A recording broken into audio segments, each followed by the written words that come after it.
Inside a hollow charge spherical conductor, hollow है, charge है, spherical conductor है, सारा का सारा चार्ज सरफेस पे होगा, अंदर इलेक्ट्रिक फील्ड जीरो होगा, और अंदर जब इलेक्ट्रिक फील्ड जीरो, जिस रीजन में इलेक्ट्रिक फील्ड जीरो होता है उस रीजन का पोटेंशियल कांस्टेंट होता है, ठीक है, वेरी नहीं करता वो डिस्टेंस के साथ, so it is constant. Spherical shell के अंदर, चार्ज स्फेरिकल शेल के अंदर का जो रीजन होता है वहाँ पे इलेक्ट्रिक फील्ड जीरो होता है और पोटेंशियल क्या होता है, कांस्टेंट होता है, और वो वैल्यू क्या होगी, वो वैल्यू वही होगी पोटेंशियल की जो कि उसकी सरफेस पे होगी, यानी स्फेरिकल शेल के सरफेस पे जो पोटेंशियल होगा के क्यू बाई आर, वही अंदर हर पॉइंट का पोटेंशियल वही होगा इंक्लूडिंग सेंटर, ठीक।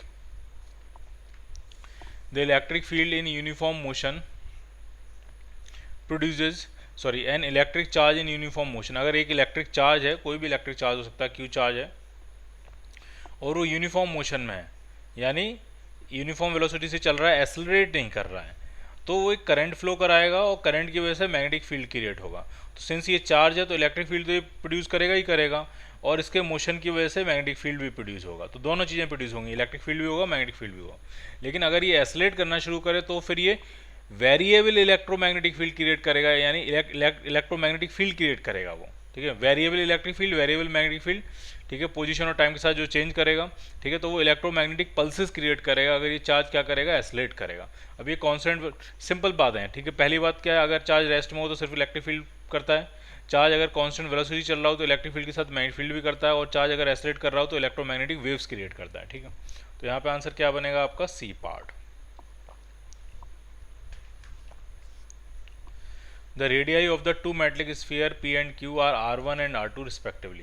They are given to the same charge. If R1 and R1 is greater than R2, then connecting them with the thin wire, the charge will flow. Charge कहाँ से कहाँ flow करेगा ये पूछ रहे हैं। P और Q दो आपके स्फीयर्स हैं, दोनों की रेडियस अलग अलग है, चार्ज सेम है।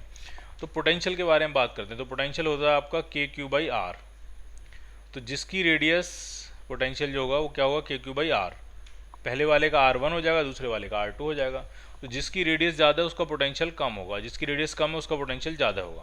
तो R1 की रेडियस R2 से ज़्यादा है, इसका मतलब V1 का पोटेंशियल V2 से कम होगा।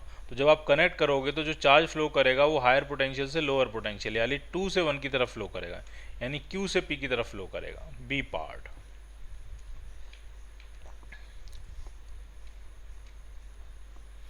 A hollow metallic sphere of radius 5 cm is charged so that the potential on its surface is 10 volt. Hollow है 5 सेंटीमीटर रेडियस का, चार्ज किया गया है, उसकी सरफेस पे पोटेंशियल 10 वोल्ट है, तो ये जो 10 वोल्ट होगा वो आपका हो जाएगा के क्यू बाई आर, आर है आपका 5 सेंटीमीटर यानी 0.05, क्लियर, ठीक। The potential at the centre of the sphere, centre पे पोटेंशियल पूछ रहे हैं, तो सेंटर पे पोटेंशियल वही होगा जो कि उसकी सरफेस पे होगा, ठीक है, सेंटर पे पोटेंशियल वही होगा जो उसकी, हॉलो मेटल का स्फीयर है, हॉलो है, अंदर का तो पोटेंशियल कांस्टेंट ही होता है, और कांस्टेंट पोटेंशियल की वही वैल्यू होती है जो कि उसकी सरफेस पे होता है, सो इट इज 10 वोल्ट।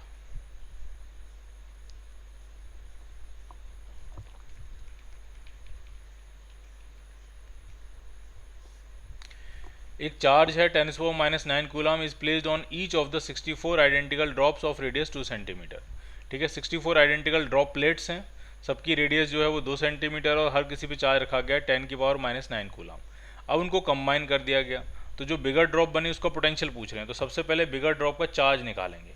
तो एक ड्रॉप पे चार्ज था 10⁻⁹ कूलम, 64 ड्रॉप्स थी, तो टोटल चार्ज हो जाएगा 64 × 10⁻⁹ कूलम, ठीक। बड़ी जो ड्रॉप बनेगी उसकी रेडियस क्या होगी, छोटी छोटी ड्रॉप्स मिलके जब इनको बड़ी ड्रॉप बनाएंगे तो उसकी रेडियस क्या होगी, तो इसमें चलेगा वॉल्यूम कंजर्वेशन। तो बड़ी ड्रॉप का जो वॉल्यूम होगा 4/3 पाई आर क्यूब, वो हो जाएगा 64 टाइम्स छोटी ड्रॉपलेट्स का volume 4/3 pi small r cube. तो ये 4/3 पाई से 4/3 पाई कैंसिल आउट हो गया, अगर हम क्यूब रूट लेंगे तो r इज इक्वल टू आपका हो जाएगा 4 स्मॉल आर के बराबर, ठीक है। रेडियस स्मॉल आर थी 2 सेंटीमीटर, तो इसकी रेडियस हो जाएगी 8 सेंटीमीटर यानी 0.08 मीटर, ठीक है। They are combined to form a bigger drop, potential पूछ रहे हैं बिगर ड्रॉप का, तो पोटेंशियल का फॉर्मूला सिंपल हो जाएगा के क्यू बाई आर, सारी वैल्यू डालते हैं, के है आपका 9 × 10⁻⁹, क्यू जो है वो है आपका 64 × 10⁻⁹, अपॉन रेडियस जो है वो है 0.08, कैंसिल करें, +9 से -9 कैंसिल आउट हो जाएगा, एक पॉइंट हटाएंगे तो ऊपर 100 से मल्टीप्लाई हो जाएगा, 8 से कैंसिल करेंगे 8 टाइम्स, तो ये आपका आ जाएगा 7.2 इंटू 10⁻³ वोल्ट। ये होगा उस बड़ी वाली ड्रॉप का पोटेंशियल, ए पार्ट। ठीक,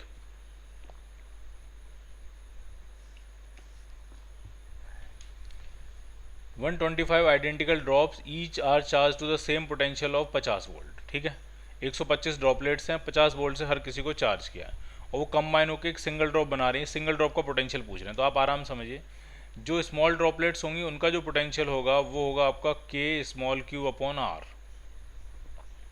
ठीक, कितनी ड्रॉपलेट्स थी आपके पास? 125। तो जब ये बड़ी ड्रॉप बनाएंगी तो बड़ी ड्रॉप पे जो चार्ज होगा वो तो 125 Q के बराबर आ जाएगा, और बड़ी ड्रॉप की जो रेडियस होगी कैपिटल R, वो कैसे निकालेंगे? तो वॉल्यूम कंजर्वेशन से जाएगा। ठीक है, बड़ी ड्रॉप का वॉल्यूम होगा 4/3 pi capital R cube is equal to 125 into छोटी ड्रॉपलेट्स का volume, and that is 4/3 pi small r cube. तो 4/3 पाई से 4/3 पाई कैंसिल आउट हो गया, तो कैपिटल R जो आ रहा है वो 5 टाइम्स स्मॉल r के बराबर आ रहा है। ठीक है, तो बड़ी वाली ड्रॉपलेट का अगर हम पोटेंशियल निकालेंगे V' अगर मैं कहूँ तो हो जाएगा K total charge capital Q upon total radius capital R। तो K कैपिटल Q जो है वो 125 स्मॉल q के बराबर है, और रेडियस जो है 5 टाइम्स स्मॉल r के बराबर है। तो 5 से कैंसिल करेंगे तो 25 टाइम्स, यानी बड़ी वाली ड्रॉपलेट का जो पोटेंशियल हो जाएगा वो हो जाएगा 25 times potential of the smaller drop, K/Q/r।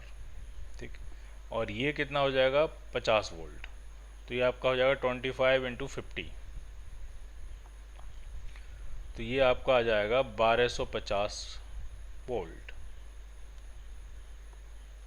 Clear? D part. ठीक है,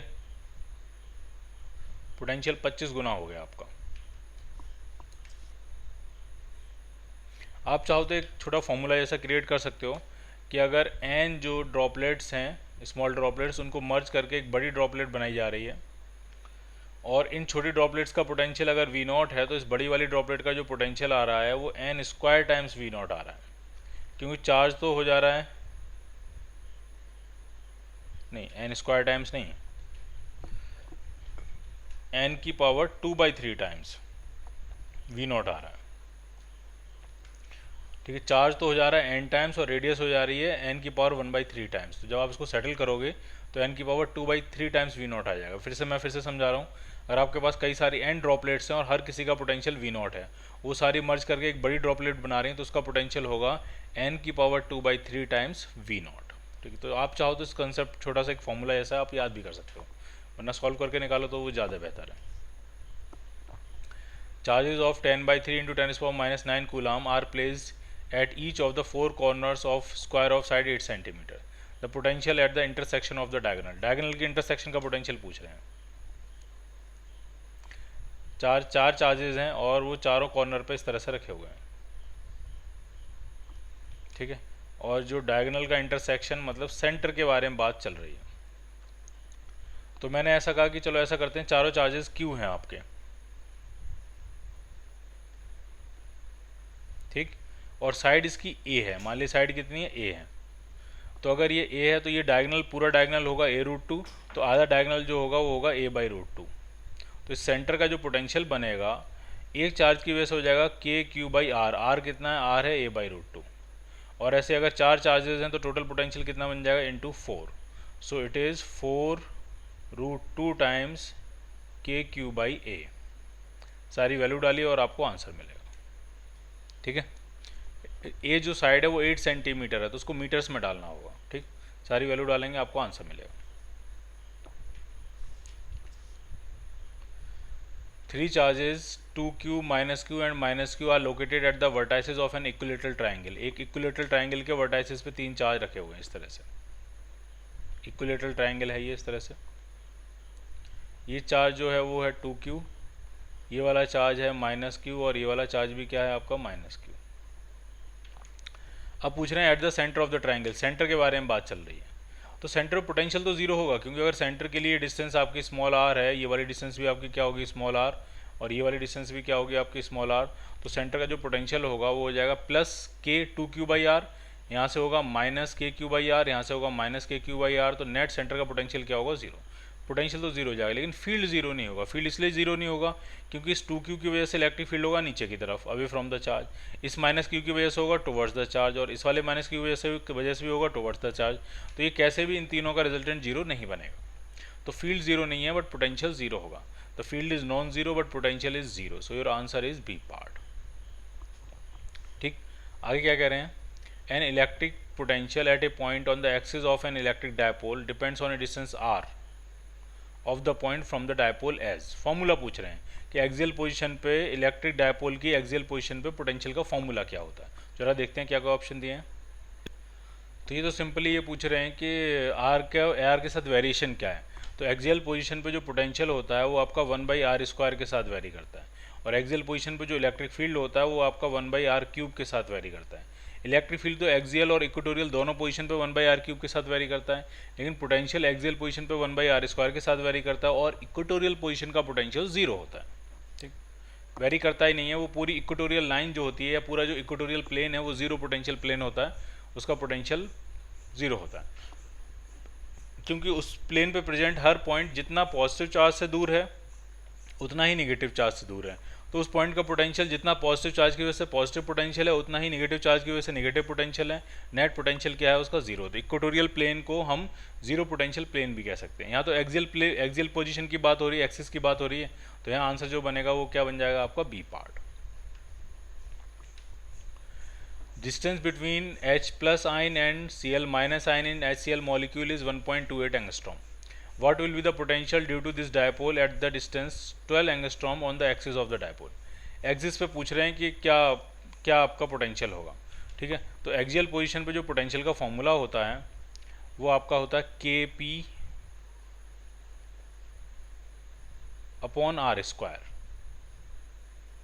ठीक है, क्या होता है वो, Kp/r²। ठीक है, अगर आप बना के देखें तो इस तरह का सिचुएशन है। मान लिया ये पॉजिटिव चार्ज है, ये नेगेटिव चार्ज है। पहले एक बार सेट कर लेते हैं। ये डिस्टेंस a है, ये वाली डिस्टेंस भी a है, और उसके एक्सिस पे सेंटर से r डिस्टेंस पे, ठीक है, अप्रॉक्सीमेट वाला फॉर्मूला क्या होगा और एग्जैक्ट वाला क्या होगा, दोनों एक बार बना लेते हैं। r डिस्टेंस पे हमें पोटेंशियल निकालना है। इस पॉइंट P का पोटेंशियल जो होगा, ये +q चार्ज है, ये -q चार्ज है। तो P पॉइंट का जो पोटेंशियल होगा आपका, ठीक है, तो प्लस की वजह से होगा आपका +kq/ डिस्टेंस होगी r-a, और माइनस की वजह से होगा -kq/r+a डिस्टेंस। तो अगर हम एलसीएम लेंगे तो एलसीएम आपका आ जाएगा r² - a²। तो kp तो आ जाएगा आपका बाहर, kq तो आ जाएगा बाहर, और यहाँ आपका बचेगा r + a -r + a। तो r से r क्या हो जाएगा, कैंसिल, 2a आ जाएगा, और 2qa जो होता है वो आपका डायपोल मूवमेंट होता है। तो ये बना Kp/r² - a²। अब अगर r बहुत बड़ा हो a के टर्म्स में, r अगर बहुत बड़ा हो a के टर्म्स में, तो r² तो a² से और भी बहुत ज़्यादा बड़ा हो जाएगा। तो फाइनल अप्रॉक्सीमेट आंसर आ जाएगा आपका Kp/r²। तो वही हम यूज़ करने जा रहे हैं। ठीक है, तो ज़रा देखिए k कितना होगा, 9 × 10⁹। डायपोल मूवमेंट होता है वो होता है एक charge into distance between the charges. तो चार्ज में पूरा पॉजिटिव चार्ज मान लेता हूँ। ठीक है, तो चार्ज कितना है, 1.6 × 10⁻19 कूलाम है, और डिस्टेंस है 1.28 एंगस्ट्रॉम। तो उसको मीटर्स में लिखेंगे तो 1.28 × 10⁻10 अपॉन r²। तो r जो है वो 12 एंगस्ट्रॉम है, तो 12 का स्क्वायर करेंगे तो 144 हो जाएगा, और 10⁻10 का स्क्वायर करेंगे तो 10⁻20 हो जाएगा। तो ज़रा देखिए, मुझे ऐसा लगता है पार सारी कैंसिल आउट हो जाएंगी। 10⁻19 और 10⁻10, तो 10⁻29 हो गया, और ये 20 ऊपर पहुंचेगा और इस 9 के साथ मिलकर ये भी 29 हो जाएगा। तो पावर्स पूरी तरह से कैंसिल आउट हो गई। तो ऊपर जो बच रहा है वो बच रहा है 9 × 1.6 × 1.28 अपॉन 144। ठीक, तो देखते हैं जरा इसका आंसर क्या आने वाला।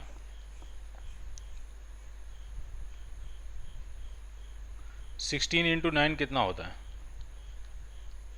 144। तो 144 से 144 ये कैंसिल आउट हो जाएगा। कैसे, मैंने इस पॉइंट हटाया, ये नीचे एक ज़ीरो बढ़ा लिया, और 16 × 9 होता है 144, ये ख़त्म हो गया। तो ये जो आपका आ रहा है आंसर वो आ रहा है 0.128 वोल्ट। 0.1 to 8 वोल्ट, यानी ये अप्रॉक्सीमेट मैच कर रहा है 0.13 वोल्ट से। सो your answer is a part. ठीक है।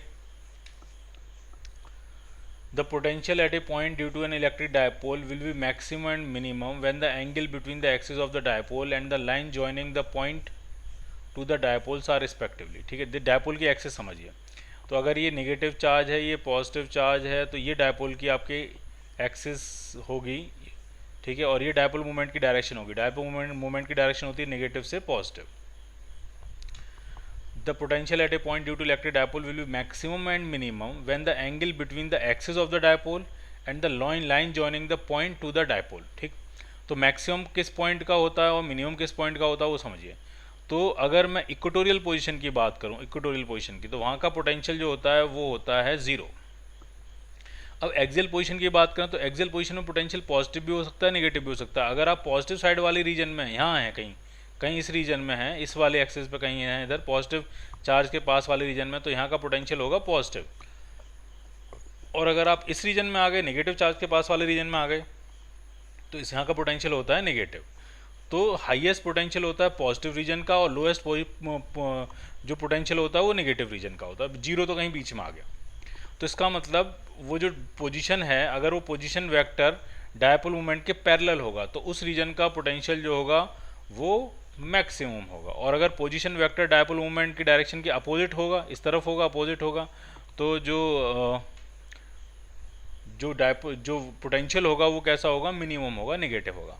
तो एक एंगल आपका बन रहा है 0 डिग्री और एक एंगल बन रहा है आपका 180 डिग्री। So your answer is D part.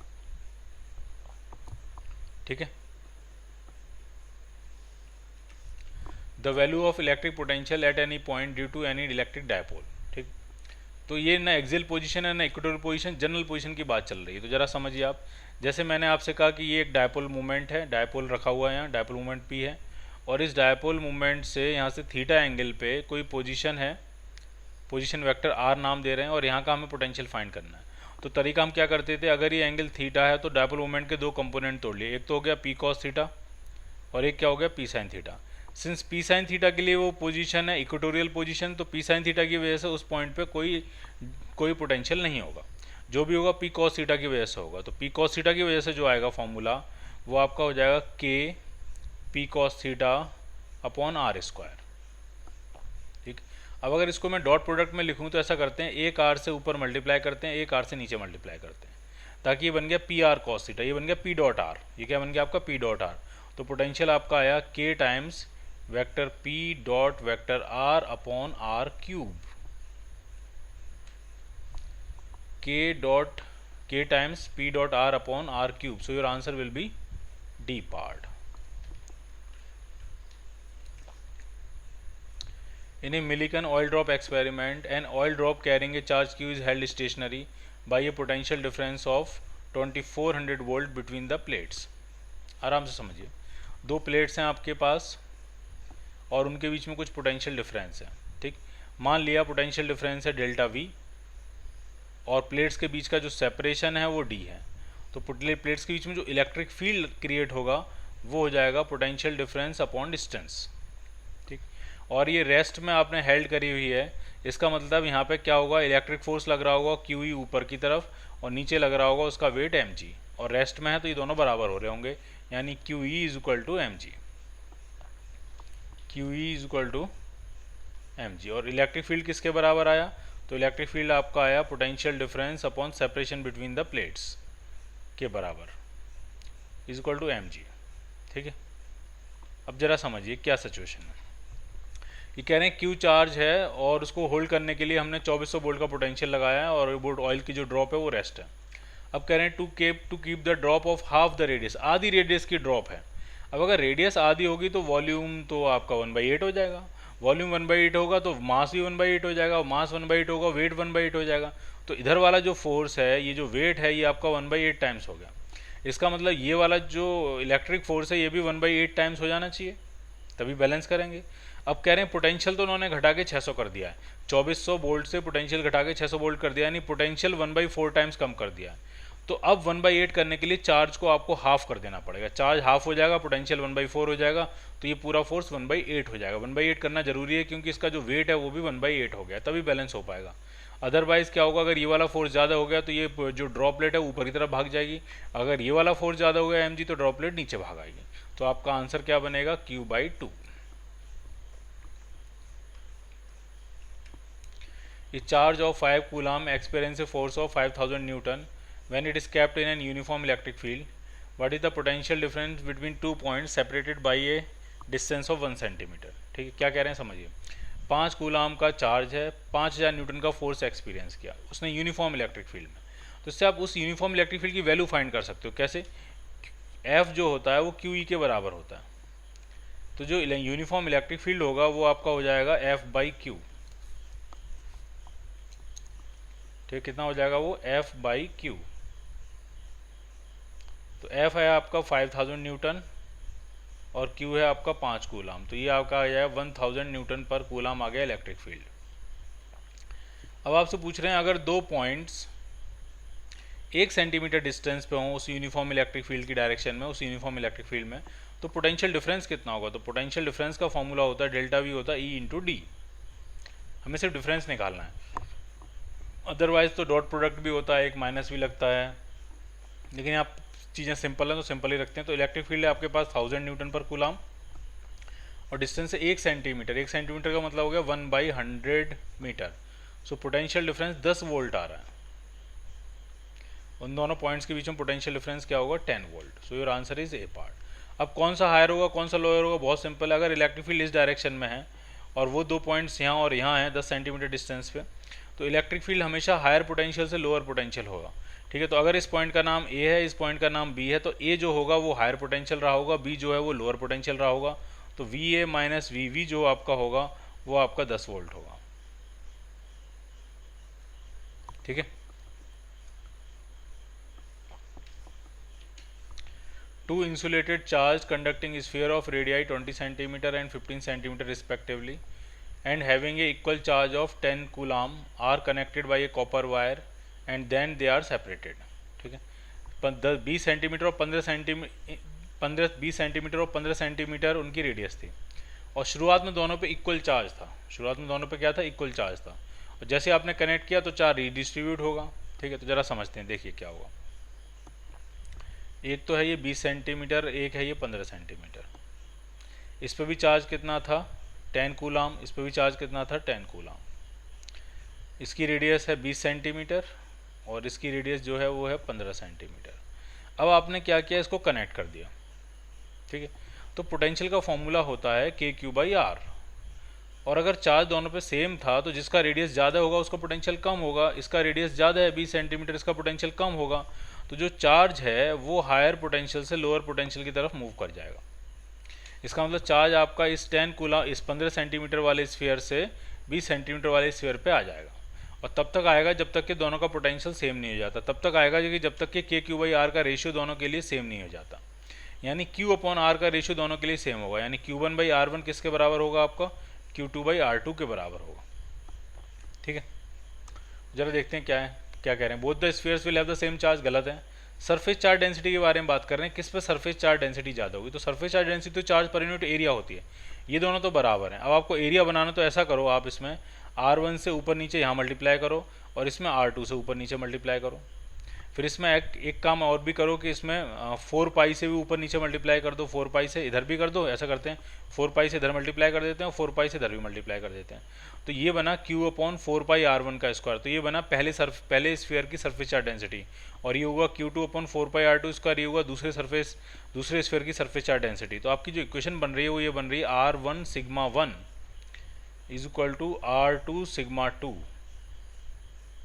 ठीक, तो सिग्मा/1/σ2 जो आ रहा है वो आपका आ रहा है R2/R1। R2 है 15 सेंटीमीटर और R1 है 20 सेंटीमीटर। सो ये आपका है 3/4। तो बताओ किस में सरफेस चार्ज डेंसिटी ज़्यादा है, तो सेकंड वाले की सरफेस चार्ज डेंसिटी अब भी ज़्यादा है। ठीक है, सो surface charge density of 15 centimetre sphere will be greater than that of 20 centimetre sphere. ठीक, क्या चीज़ बराबर है, इलेक्ट्रिक पोटेंशियल दोनों सरफेस का बराबर है, पर सरफेस चार्ज डेंसिटी अभी भी किसकी ज़्यादा है, 15 सेंटीमीटर वाले की ज़्यादा है। अगला क्वेश्चन भी मिलता जुलता है, उसमें भी दो स्फीयर हैं, एक का रेडियस ए एक का रेडियस बी है, दोनों को चार्ज किया गया है एंड जॉइंट बाई और वायर से कनेक्ट कर दिया है। इलेक्ट्रिक फील्ड का रेशियो पूछ रहे हैं, ठीक है। तो क्या कौन सा रेशियो बराबर होगा, तो वो होगा Q अपॉन R का रेशियो जो है वो सेम होगा दोनों के लिए। यानी एक के लिए अगर मैं कहूँगा Q1 अपॉन रेडियस ए, तो वो दूसरा क्या हो जाएगा Q2 अपॉन रेडियस बी। लेकिन मुझे तो इलेक्ट्रिक फील्ड का रेशियो फाइंड करना है, तो ऐसा करो K से दोनों तरफ मल्टीप्लाई करो, बिल्कुल किया, ठीक। फिर मैंने क्या किया, इसमें A से ऊपर नीचे मल्टीप्लाई कर दिया, सेम रहेगी बात। इसमें B से ऊपर नीचे मल्टीप्लाई कर दिया, सेम रहेगी बात। तो ये KQ1 अपॉन ए स्क्वायर, ये क्या बना, ये पहले वाले की सरफेस पे इलेक्ट्रिक फील्ड है, into A is equal to KQ2 upon B square, ये क्या है, ये दूसरी वाली सरफेस का इलेक्ट्रिक फील्ड है, तो ये बन जाएगा E2 इंटू बी। तो अब आप देखिए किसका इलेक्ट्रिक फील्ड ज़्यादा होगा, ये इलेक्ट्रिक फील्ड का रेशियो पूछ रहे हैं सिंपली। तो E1 अपॉन E2 जो आ रहा है वो किसके बराबर आ रहा है, B अपॉन A के बराबर आ रहा है। तो इलेक्ट्रिक फील्ड का जो रेशियो है उनकी रेडियस के रेशियो के इन्वर्सली प्रोपोर्शनल है। ये इलेक्ट्रिक फील्ड का जो रेशियो है वो रेडियस के इन्वर्स रेशियो के बराबर है, ऐसा कहना चाहिए, वो ठीक होगा। तो ये आंसर बनेगा B अपॉन A, ठीक है।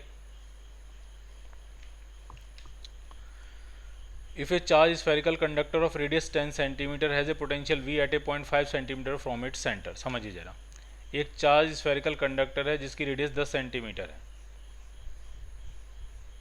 कंडक्टर है तो हॉलो हो या सॉलिड हो, सारा का सारा चार्ज सरफेस पे रहेगा, हॉलो की तरह ही बिहेव करेगा। और कह रहे हैं उसके सेंटर से 5 सेंटीमीटर दूर जो डिस्टेंस है वहाँ का पोटेंशियल V है। तो अंदर हर पॉइंट का पोटेंशियल वही होगा जो सरफेस का पोटेंशियल होगा। अंदर प्रेजेंट किसी भी पॉइंट का पोटेंशियल वही होगा जो कहाँ का होगा, सरफेस का होगा। यानी ये जो V पोटेंशियल दिया है वो सरफेस का ही हुआ। तो V जो आपका आएगा वो आपका आ जाएगा KQ/R, R है 10 सेंटीमीटर यानी 0.1, ठीक। अब आपसे पूछ रहे हैं कि सेंटर से 15 सेंटीमीटर डिस्टेंस का पोटेंशियल कितना होगा, यहाँ से 15 सेंटीमीटर। तो 15 सेंटीमीटर तो आप स्फीयर के बाहर आ गए, और स्फीयर के बाहर तो KQ/R का ही फॉर्मूला लगेगा। तो V डैश जो होगा वो आ जाएगा KQ/R, R जो 15 सेंटीमीटर यानी 0.15, ये पूछ रहे हैं कितना होगा। तो अगर मैं दोनों इक्वेशंस को डिवाइड करूँ V डैश अपॉन V, तो मुझे ऐसा लग रहा है ये 2/3 आ जाएगा, क्योंकि एक तरफ है 0.1 एक तरफ है 0.15, तो ये 2/3 आ जाएगा। तो V डैश जो आपका आएगा वो 2/3 टाइम्स V के बराबर हो जाएगा। So your answer is B part. Two unlike charges of magnitude Q are separated by a distance 2d. The potential at a point midway between them. दो unlike charges हैं, ठीक है, दो unlike charges हैं। unlike तो एक मान लिया Q है प्लस Q, और दूसरा वाला क्या है आपका minus Q, separate by A distance 2d। Mid point का पोटेंशियल पूछ रहे हैं, तो मिड पॉइंट का पोटेंशियल 0 होगा, क्योंकि अगर ये डिस्टेंस d है और ये भी डिस्टेंस d है तो पॉजिटिव चार्ज का पोटेंशियल होगा प्लस KQ/D और नेगेटिव चार्ज का पोटेंशियल होगा माइनस KQ/D। तो टोटल पोटेंशियल कितना हो जाएगा आपका, 0 हो जाएगा। So your answer is A part. Two metal sphere of radius R1 and R2 are charge to a same potential, दोनों को सेम पोटेंशियल से चार्ज किया गया है। The ratio of charge on the sphere, तो पोटेंशियल सेम है, इसका मतलब KQ1/R1 जो है वो किसके बराबर होगा, KQ2/R2 के बराबर होगा। पोटेंशियल सेम कर दिया, तो चार्ज का रेशियो पूछ रहे हैं, यानी सिंपली आपसे Q1 अपॉन Q2 का रेशियो पूछ रहे हैं। तो Q1 अपॉन Q2 बन रहा है R1 upon R2। So your answer is B part. अब ये देखिए, ये हमने कई तरीके से क्वेश्चन किया है हमने कि अगर दोनों स्फीयर का पोटेंशियल सेम है तो उनकी चार्ज डेंसिटी का रेशियो क्या था, उनके इलेक्ट्रिक फील्ड का रेशियो क्या था, वो दोनों हम कैलकुलेट कर चुके हैं। अब तीसरी बार हमने चार्ज का रेशियो निकाला है, ठीक है। तो ये आंसर बनेगा आपका B पार्ट। इलेक्ट्रिक चार्जेस हैं 10 माइक्रोकूलम, 5 माइक्रोकूलम, -3 माइक्रोकूलम और +8 microcoulomb are placed at the corners of square of side √2 metre. The potential at the centre, square के सेंटर का पोटेंशियल पूछ रहे हैं। तो देखिए आप आराम से 4 अलग अलग चार्ज रखें, Q1 Q2 Q3 Q4, और साइड उसकी √2 है, तो डायगोनल 2 हो जाएगा। साइड अगर √2 है तो डायगोनल कितना हो जाएगा 2, तो हाफ डायगोनल कितना होगा 1, यानी मुझे ये डिस्टेंस चाहिए और ये डिस्टेंस पता लग गई 1। ये चार्ज अगर आपका Q1 है, ये वाला चार्ज यहाँ पे Q2 है, ये अगर Q3 है और ये अगर Q4 है, तो इस सेंटर का पोटेंशियल जो बनेगा वो बनेगा KQ1/R 1 है, फिर KQ2/R KQ3/R, तो ये k/r तो आ जाएगा common, Q1 plus Q2 plus Q3 plus Q4 बचेगा यहाँ पे। पोटेंशियल स्केलर क्वांटिटी होती है, बिल्कुल स्केलर की तरह उसको ऐड कर देते हैं। k कितना है, k है 9 × 10⁹ अपॉन 1। चारों चार्ज का जो सम आएगा वो 10 माइक्रोकूलम, 5 माइक्रोकूलम, तो 15 माइक्रोकूलम हो गया। 15 में से 3 माइनस करेंगे तो 12 हो गया। 12 और 8 20 माइक्रोकूलम। नेट चार्ज आपका आया 20 माइक्रोकूलम। So it is 20 × 10⁻⁶। तो 10⁻⁶ जो है इससे कैंसिल करेंगे तो 10⁻³ हो जाएगा। तो ये आपका आ जाएगा 180 × 10⁻³। सो इट इज़ 1.8 × 10⁻⁵ वोल्ट। तो आपका आंसर मैच करेगा C part. Two charges 4 microcoulomb each are placed at the corner A and B of an equilateral triangle of side 0.2 metre in air। ठीक है, इक्विलेटरल ट्राइंगल के दो कॉर्नर्स पे हमने रखे हैं। और third the electric potential at C, third corner का पोटेंशियल आपसे पूछ रहे हैं। तो ये भी बहुत ही ईजी है।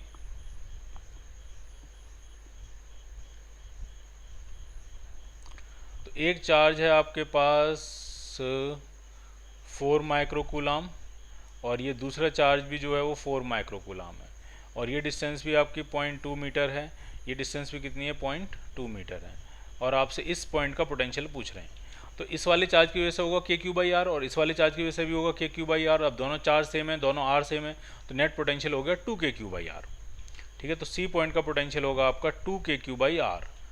2K कितना है, 9 × 10⁹, Q कितना है 4 माइक्रोकूलम यानी 4 × 10⁻⁶, अपॉन R जो डिस्टेंस है वो 0.2 मीटर है। तो पॉइंट हटाएंगे, यहाँ पे 10 से मल्टीप्लाई करेंगे, 2 से 2 कैंसिल। तो ये आपका आ गया 36 और 10 की पावर कितनी आने वाली है, तो ये 9 और ये 10 और ये -6 तो 4 आया, यानी 36 × 10⁴ वोल्ट। ये बनेगा उस थर्ड कॉर्नर का पोटेंशियल।